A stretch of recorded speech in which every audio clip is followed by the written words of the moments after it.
प्रधानमंत्री जी, रक्षा, स्वास्थ्य और पर्यटन के क्षेत्र में भारत के सहयोगी अरब देश ओमान स्थित इंडियन स्कूल धारसेट की छात्रा दानिया शबू हमसे ऑनलाइन जुड़ रही है और आपसे एक प्रश्न पूछना चाहती है। दानिया, कृपया अपना प्रश्न पूछिए। Respected Prime Minister, I am Dania Shabu Varghese of Class 10 from Indian School Darsit, Oman. My question is, how do cultural and societal expectations contribute to the pressure students feel during examinations, and how can these external influences be addressed? Thank you. धन्यवाद डैनिया। Sir, विश्व के सबसे बड़े लोकतंत्र भारत की राजधानी दिल्ली स्थित government Sarvodaya बाल विद्यालय बुराड़ी से मोहम्मद अर्श हमसे ऑनलाइन जुड़ रहे हैं और आपसे अपने मन के संदेह का निवारण चाहते हैं। मोहम्मद अर्श, कृपया अपना प्रश्न पूछिए। माननीय प्रधानमंत्री जी, नमस्कार। मेरा नाम अर्श है। मैं जीएसबीवी बुराड़ी 12th H का छात्र हूं। मेरा आपसे प्रश्न ये है कि हम अपने परिवेश में परीक्षाओं को लेकर नकारात्मक चर्चाओं को कैसे संबोधित कर सकते हैं, जो हमारी पढ़ाई और अच्छा प्रदर्शन करने की क्षमता को महत्वपूर्ण रूप से प्रभावित करती है। क्या छात्रों के लिए अधिक सकारात्मक और सहायक वातावरण बनाने के लिए कदम उठाए जा सकते हैं? धन्यवाद। Thank you Mohammad. ओमान से दानिया शबू और दिल्ली से मोहम्मद अर्श तथा हमारे जैसे अनेक विद्यार्थी समाज और आसपास के लोगों की एक्सपेक्टेशंस के प्रेशर को हैंडल नहीं कर पाते। कृपया उनका मार्गदर्शन करें।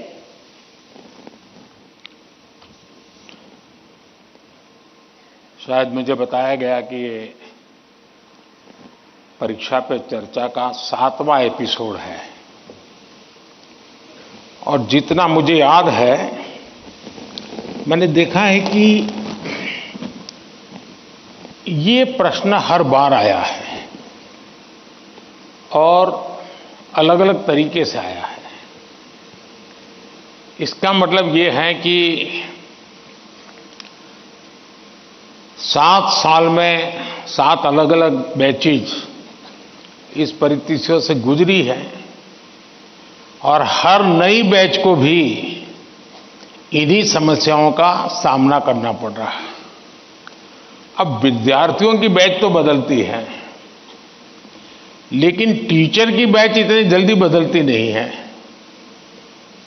अगर टीचर्स ने इन अब तक जितने मेरे एपिसोड हुए हैं उसमें मैंने इन बातों का जो वर्णन किया है, अगर उसका कुछ न कुछ उन्होंने अपने स्कूल में एड्रेस किया हो तो शायद हम इस समस्या को धीरे धीरे कम कर सकते हैं। उसी प्रकार से हर परिवार में ज्यादातर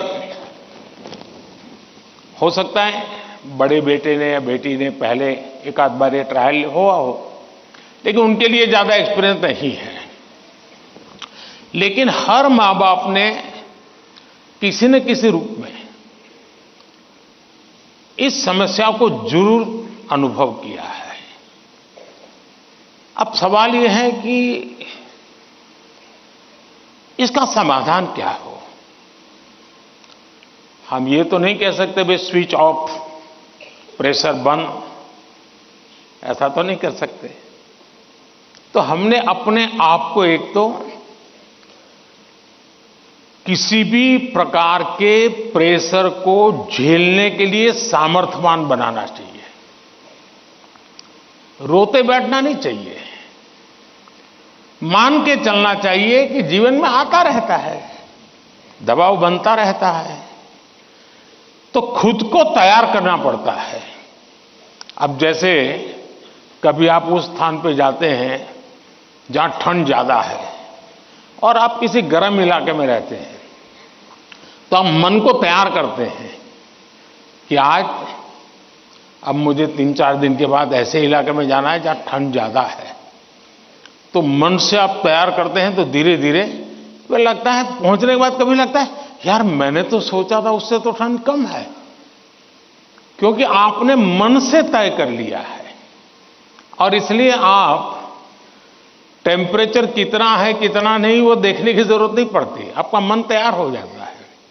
वैसे ही दबाव को हमने अपने तरीके से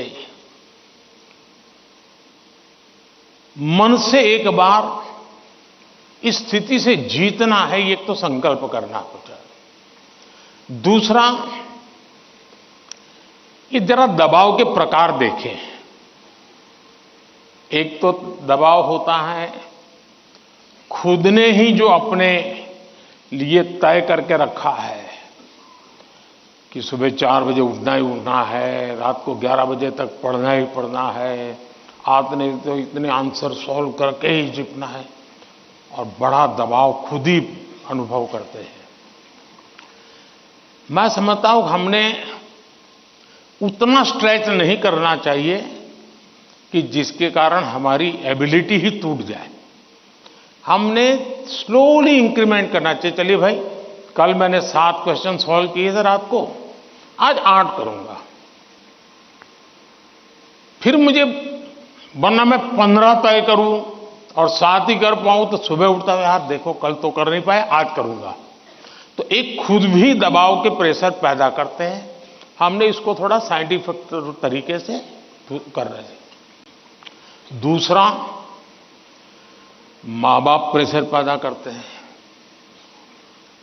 ये क्यों नहीं किया, वो क्यों नहीं किया, क्यों सोता रहा, चलो जल्दी उठते नहीं हो, पता नहीं एग्जाम है, और यहां तक कहते हैं देख वो तेरा दोस्त क्या करता है, तू क्या करता है। ये सुबह शाम जो कमेंट्री चलती है, रनिंग कमेंट्री, और कभी माँ थक जाते हैं तो पापा की कमेंट्री शुरू होती है, कभी पापा थक जाते हैं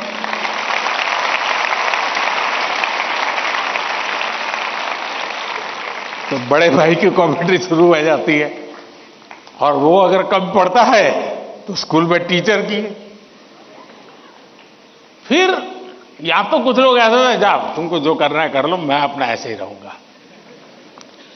कुछ लोग इसे सिंसियर लेते हैं, लेकिन ये दबाव का दूसरा प्रकार है। तीसरा ऐसा भी होता है कि जिसमें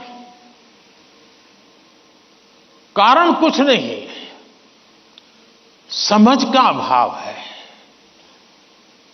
और बिना कारण उसको हम संकट मान लेते हैं। जब एक्चुअली करते हैं तो लगता है नहीं यार इतना मुश्किल नहीं था, मैंने बेकार में दबाव झेलता रहा। तो मुझे लगता है कि एक तो इनको पूरे परिवार ने, टीचर ने, सबने मिलकर के एड्रेस करना होगा। सिर्फ स्टूडेंट एड्रेस कर लेगा, सिर्फ पेरेंट्स एड्रेस कर लेंगे, इतने से बात बननी नहीं है। और मैं मानता हूं कि ये लगातार परिवारों में भी बातचीत होती रहनी चाहिए। हर परिवार ऐसी स्थितियों में कैसे हैंडल करता है उसकी चर्चाएं होनी चाहिए। उसकी एक सिस्टमेटिक थियरी के बजाय हमने धीरे धीरे चीजों को इवॉल्व करना चाहिए। अगर ये इवॉल्व करते हैं तो मुझे पक्का विश्वास है कि हम इन चीजों से बाहर निकल के आते हैं।